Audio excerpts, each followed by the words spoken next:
Suicide Squad is a sequel to the 2016 movie Suicide Squad.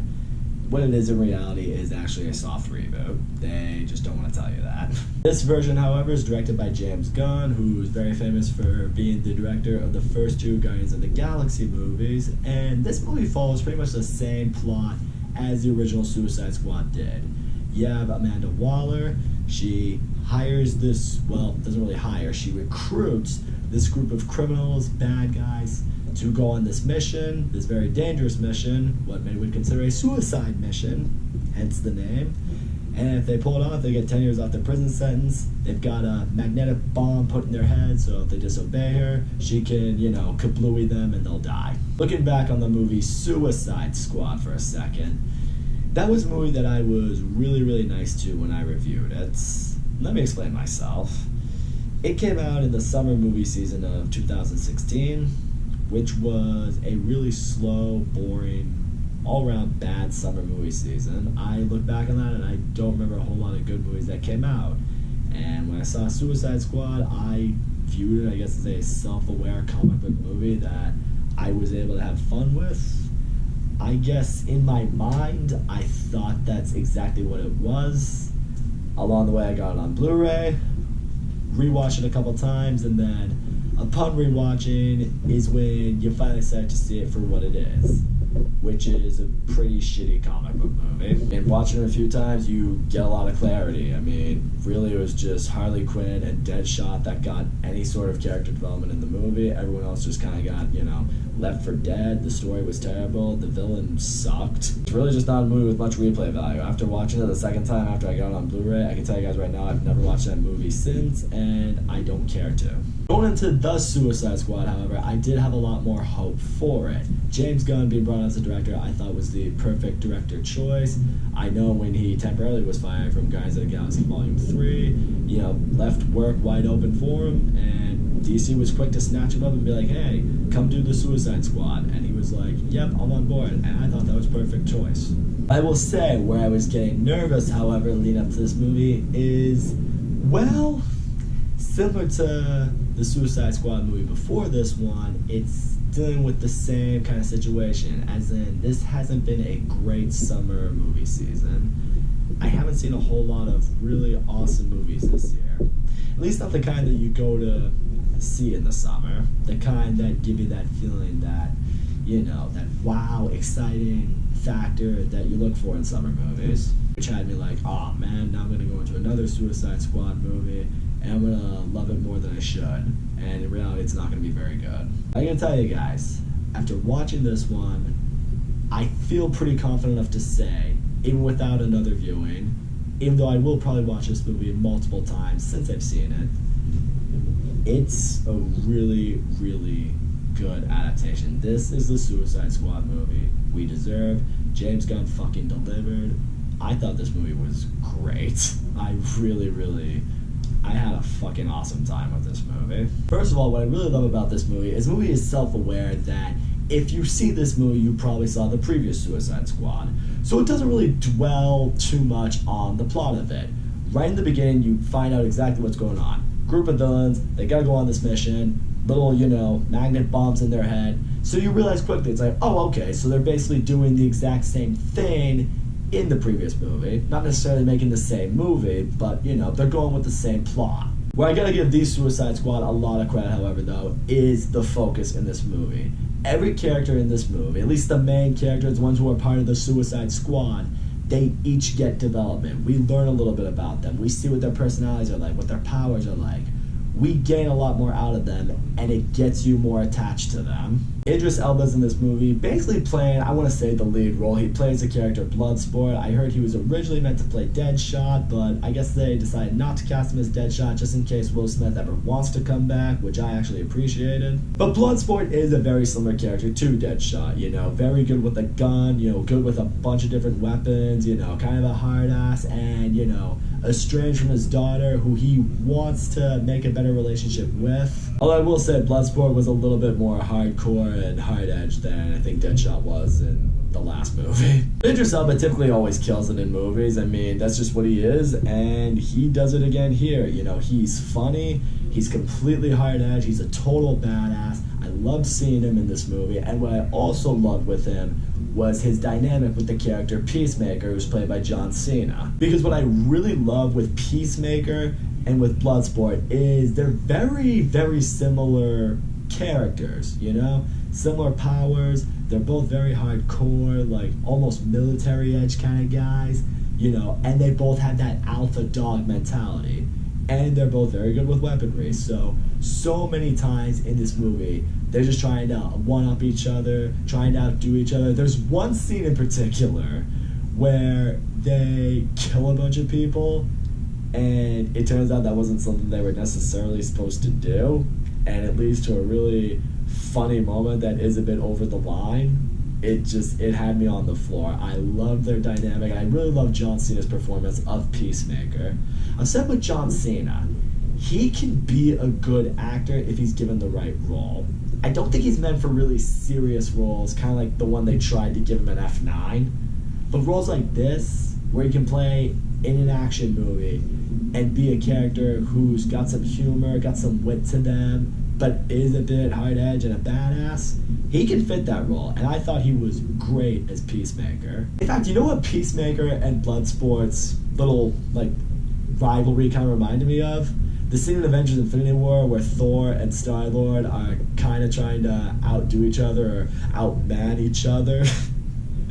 It kind of feels like that for an entire movie, and it's fucking great. Another character I really need to give major props to was Ratcatcher. Well, technically Ratcatcher 2 is what her official name is, but what I really loved about her character is the level of heart she brings into this movie.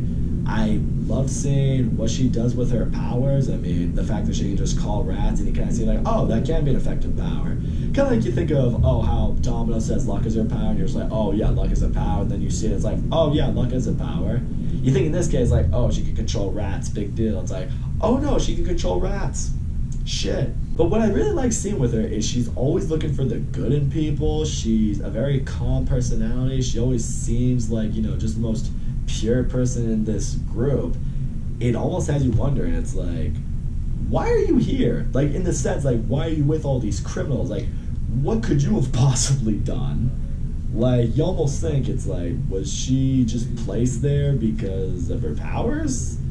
I mean, I don't know, but because she's just a sweetheart, you know? It's like, you just look at her, I'm just like, I would want to be friends with you. Sylvester Stallone as King Shark, though, I also thought was a great character in this movie. He does remind me a lot of Groot from Guardians of the Galaxy, you know, simple-minded, doesn't say a whole lot, but, you know, he's actually pretty vicious when he fights. I thought the voice choice for Sylvester Stallone was great. When he threw down in action, it's bloody, it's insane, and it was great. I'll touch on more of the action stuff later, but he did remind me a little bit more of like a, I guess, hard-edged Groot. Well, not even hard-edged, just like a, I don't know, a more violent Groot because, you know, it's a shark. It eats things. Even the character Polka Dot Man I thought was great. I mean, his power made me laugh. His character made me laugh. I thought he was just great in this movie. And that's one of two things I really appreciate about this movie. Similar to Guardians of the Galaxy, it went with a lot of heroes. Well, granted, I know Guardians of the Galaxy is based off of actual Guardians of the Galaxy, but granted, this is also based off an actual Suicide Squad.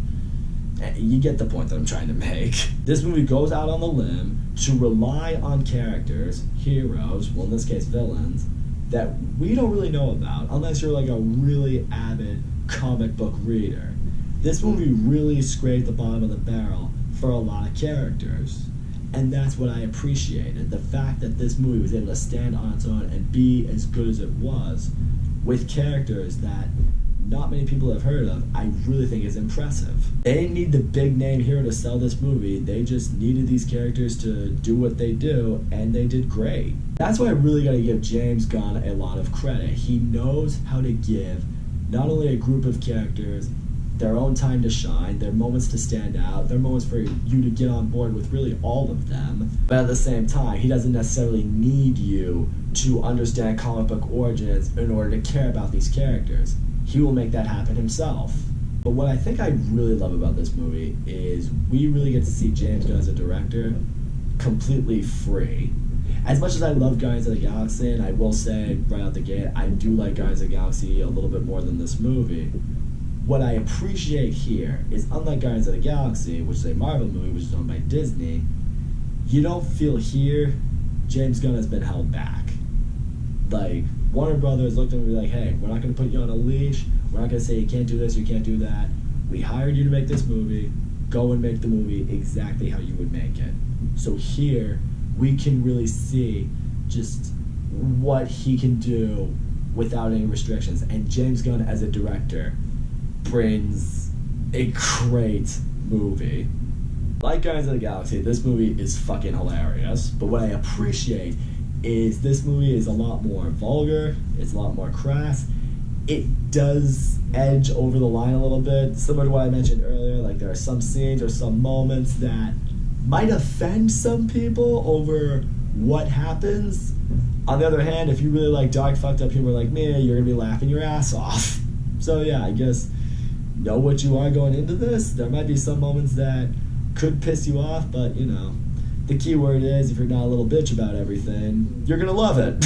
And the action in this movie is so much fun. It's great to see all these characters in action. You have a fun ass time with it.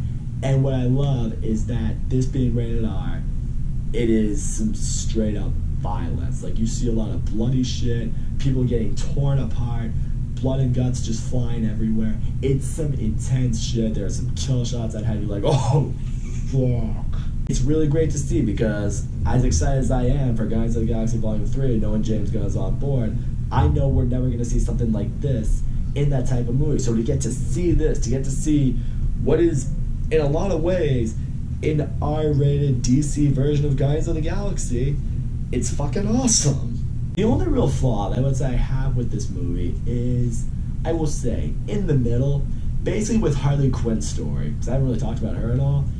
There's a moment in the middle where the movie, I felt, kind of slowed down with her. There's like this little storyline you kind of think is going to develop with this one guy that she meets, and you know, you think it's going somewhere, but it kind of was just set up for a bit of a joke or just something to go on with her character. That's where the movie slowed down for me. And it's nothing to do with Margot Robbie as Harley Quinn. Once again, she fucking kills it as Harley Quinn. She is the perfect casting choice for Harley Quinn. As much as I think Suicide Squad and Birds of Prey were not good movies, I do believe she was the perfect choice for this role. And it's great to finally see her play that character in a great movie. I just think the route they took with her character towards the middle of the movie, or at least the storyline they gave with her, it could have been executed a little bit better. It was a little bit slow, wasn't paced as well compared to the rest of the movie, but nevertheless, it definitely didn't like completely bring the movie down for me. I still am very glad she was in this movie, and I did love seeing what she did end up bringing to it. But all in all, you guys, The Suicide Squad, this is the movie we deserve. All the actors in this movie fucking crushing in their roles. I love that they went with these smaller scale villains that we don't know about, that we've maybe never even heard of, and they all stood out in their own unique way. The chemistry between the cast was unbelievable. I really did buy into them as the Suicide Squad. The action is bloody and violent, and it's an awesome time to have at the theater. The movie is fucking hilarious. It's the kind of humor that I really get on board with, and so as a result, I was laughing for quite a bit of this movie. The movie may have had a few moments here and there where it didn't flow as well as I would have wanted it to, but in the end, this was a fun-ass movie. I am so glad the Suicide Squad has been redeemed. And I gotta say this right now with the DCEU. Lately, with their re-releases, or at least re-attempts at movies, notably with Zack Snyder's Justice League, and now the Suicide Squad, they're beginning to really right the wrongs that they've created. And now, because of the power vacuum that I mentioned in my Zack Snyder's Justice League review, that is, you know, out there because the MCU has died down a bit, maybe the DCU is starting to finally find their stride, and this is the perfect time to do it. If they can keep this rolling, they're going to dominate the superhero movie industry for quite a while, and I am on board with that. That's all I got to say, guys. Thank you so much for watching my video, and as always, don't forget to leave a comment, like, subscribe, and I will see you all next time.